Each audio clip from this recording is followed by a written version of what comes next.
All right, so today we're going to review a Dexa scan. Now, if you haven't seen a Dexa scan before, pretty much it's an X-ray that looks at body composition, and you can do bone density testing on it. It is a standard for it. Um, when it comes to using this equipment, it's really easy to read, but pretty much when you do it, it's going to be with a Hologic A unit, preferably. There are different models, but right now they are pretty much monopolizing the market when it comes to body compositions, bone density testing, and things like that. There is the G Lunar, but they haven't done any more technology in a long time ago. They've been pretty much outdated for a while. Now, let's take a deep dive into what a Dexa looks like and how we would use this information to make someone better, and what protocols or at least ideas I would use for this type of stuff and other people have used before. So first off the bat, you're going to see a overall of bone density. It's not a bone density test. It's just an overview of it, but we still use it for a lot of different things that we can tell from it to take a deeper test. So like example, this guy's got a little hike on the right hip versus the left side. So it could mean that either his psoas or QL, or there's an anterior tilt, a unilateral anterior tilt. So we would take a further deeper dive into this person's pelvic region to actually help him improve.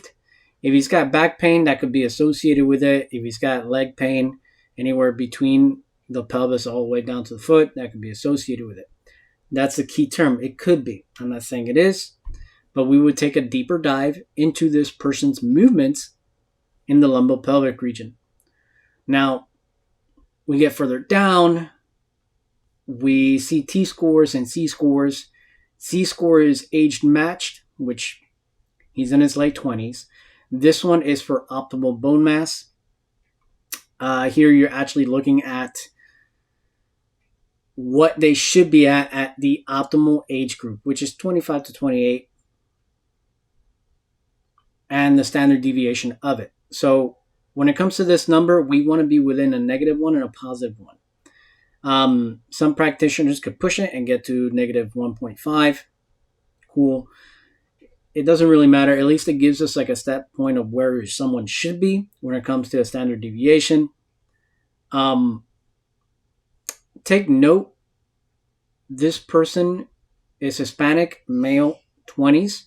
The reason why, because this machine does group people in certain categories depending on ethnicity and age, based on the data, right? So this is a body composition. This is what it looks like. Everything blue is bone, everything red is muscle, everything orange is fat. Red could be tendons, ligaments, and organs included into that. That's what it looks like. On the right side, we have where people stand at. So this is him right here. But that line is the average population. If you're over the line, the light blue, it puts you at a higher risk of certain diseases. And then if you're under, you're less likely to have the disease. Anything in the white spaces is extreme. So we don't want to be too low on the body fat or too high. The Dexa is a little different because it is X-ray technology. It's going to be a little bit more precise on numbers and different from other things like the BIAs, the skinfold calipers. Those methods are a little less accurate just because certain things will manipulate the data. This guy is really hard to manipulate. You can't really manipulate this thing. Here we have the BMI, total garbage, because it only takes your overall weight versus your height. And we already know that diseases are mostly related to fats. How fat you are, how obese you are, is better correlated with someone's disease. Diabetes, cardiopulmonary, all those diseases have a bigger association with how fat someone is in percentage versus their total weight. Right here, we have all his numbers. So everything here looks good. Typically what we would look at is that there's a discrepancy between left and right when it comes to muscle mass. left arm versus right. So if there's more than a pound difference, that's not normal. So there's either something that's not firing, muscle's not being recruited, there's a deficiency somewhere within that left region or right region. In this case, he's somewhat well balanced. The body likes to be relatively balanced, even if you don't train one side more than the other. It wants to be very close. It just wants to be. Left and right, yeah, there's a bit of a discrepancy. There's one, but I already know it's because of that hip hike. So that hip hike, if you saw on the screen before, the leg regions were a little off, but that's because of the hip hike. So this could actually be better if we fix the hip hike. In other cases, you might have someone that actually has a huge difference. Then we would take a bigger look into the neurology, how they're compensating, where else are they building those tissues. That just doesn't make any sense, right? Everything else looks pretty good. Now, body fat, he's at 41% body fat. He's in his late 20s. For someone of his age, you want to be closer to 22% body fat as the end point. Meaning you don't want to be higher than 22% body fat. If not, you'll be considered overfat. And then anything over 27, I believe, is just obese. That is a problem. That is a huge risk. So right now he is at a whole risk for his age group. And you can see it over here that the aged match in his 20s, his age, he's losing to 98% of the population when it comes to body fat percentage. So he's really bad shape. Same thing with people in 20, 25s, 28s, and 25s. Big problem again. He's not doing so well. So he weighs 280, and we want so 280, 165 is total lean mass, including bone density. Total fat is 114. So someone of that caliber, let me see, I'm looking for a calculator. So someone of that caliber should weigh a lot less, right? Now, when it comes to body fat percentages and what the ideal body fat percentage is, the easiest way to use this type of calculation is we'll work backwards. So we will keep muscle mass, right? So if you take a calculator, you guys could work with me on this. You take 114.94 divided by 1 minus point, let's say the diacetyl percentage is 22, way lower. Typically, what we'll do is stages. We'll do points.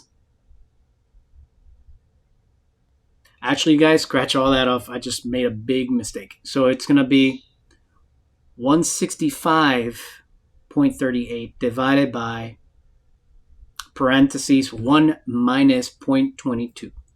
So we always keep the lean mass, which is 165, keep the lean mass, and then you're going to divide it by the percentage that we're looking for.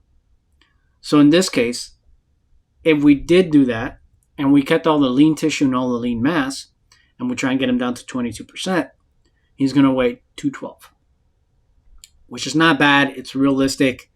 You're going to take 212 and then take away, 280. Take 280 minus a 212. Now, you're getting 67 pounds that this person needs to lose, or 68 if you round it off. So 68 pound difference. He has a lot of ways to play this. He's got 3 options. He could lose the 68 pounds of fat, not muscle. He can gain 68 pounds of muscle. Can be really very hard. Or he could do a mix of both. 68 pounds between the 2 fat and muscle. So if you take 68 divided by 2, we're looking at 34 pounds in each side. Honestly, he's got plenty of muscle for his height, and I'll elaborate a little bit more on that with the other information that we have in this corner. But his emphasis would be just to lose weight. Lose weight, lose weight, lose weight. Come back when you're closer to that number, to 20 to 30, right? And we'll do another test. And then from there, we could decide, hey, it's time to either gain some more muscle or lose some fat. Because as he's losing weight, he is going to lose some muscle. And we'll touch on that. But here on the right side, this is where we're going to get a little bit more detailed. You have what's called a fat to height ratio. It pretty much means what it is. It means how much fat you have for your height. So BMI, but fat only. For men, it's typically 7 that we're looking for.